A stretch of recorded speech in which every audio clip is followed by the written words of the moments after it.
What's God's will for you at work? That's what we're going to talk about in today's 5-Minute Focus.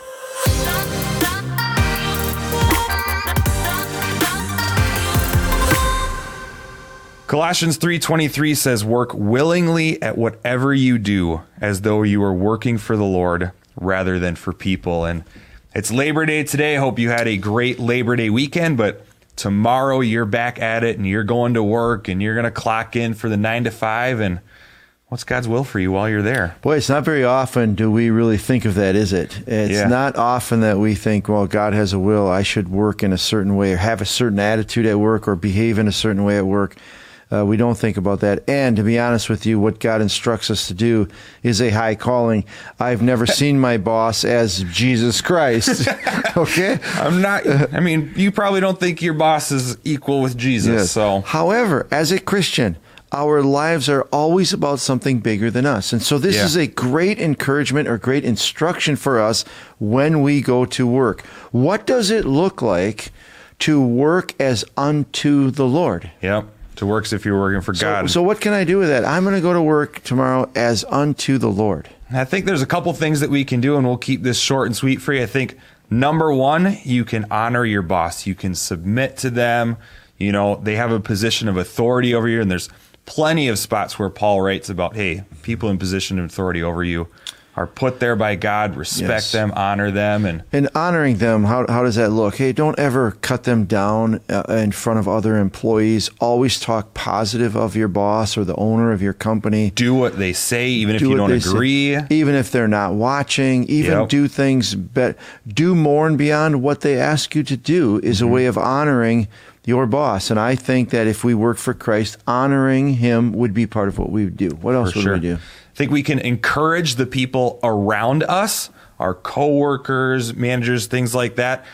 So many times the workplace is a hostile environment. It is cutthroat. Everybody's complaining to each other. Competition, trying to drag somebody down so I look better. That is not that is not what God is asking us to do for sure by working as unto the Lord. But if we encourage one another, how can we encourage one another? You can not complain and cut people down. How about when somebody around you makes a mistake that makes your job late or makes you have to work harder? You know, it's so easy for us. Our human nature would be to criticize them, to put them down, to cut them down. Now, it doesn't mean we need to instruct them if they need help, but that encouraging them. Hey, I'm so sorry this happened, but you can do better next time, or hey, this doesn't happen all the time. Don't worry about it. I'll forgive you. Somehow of encouraging. How about this? I appreciate what you do. People will always rise to what they're praised for, what they're thanked for.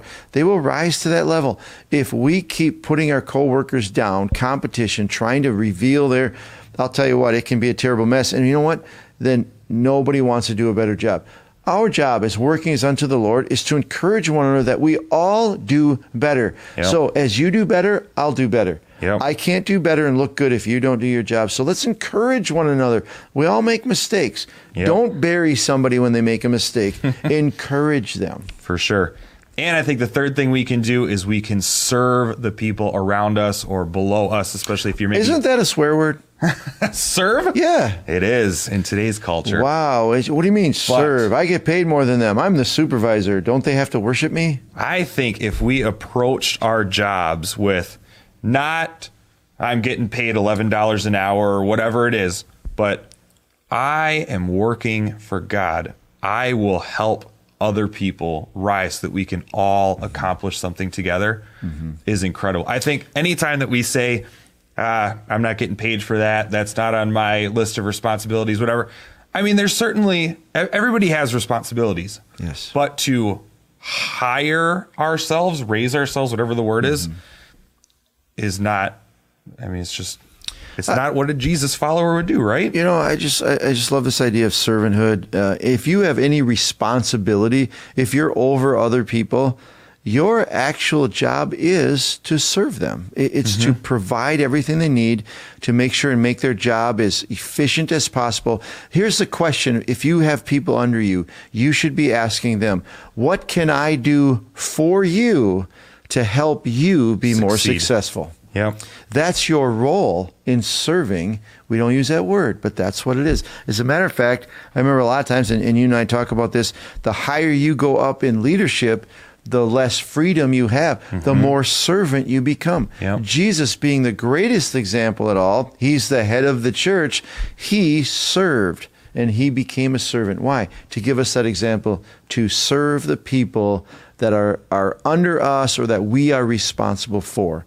So it's a great way. Those three things: to honor those above you, encourage those around you, and to serve those that are underneath you is a great way that we can follow what God says and to work as unto the Lord. So focus on that this week. Hey, we really hope that this video was helpful for you. If you'd like to stay up to date on our weekly content, make sure to subscribe to our channel and click on that little bell icon so you can be notified when new videos are uploaded. And if you'd like to support the ministries here at Access Church and help make videos like this possible, there'll be a link in the description below. As always, we appreciate your partnership in helping us draw people into a growing relationship with God through Jesus Christ.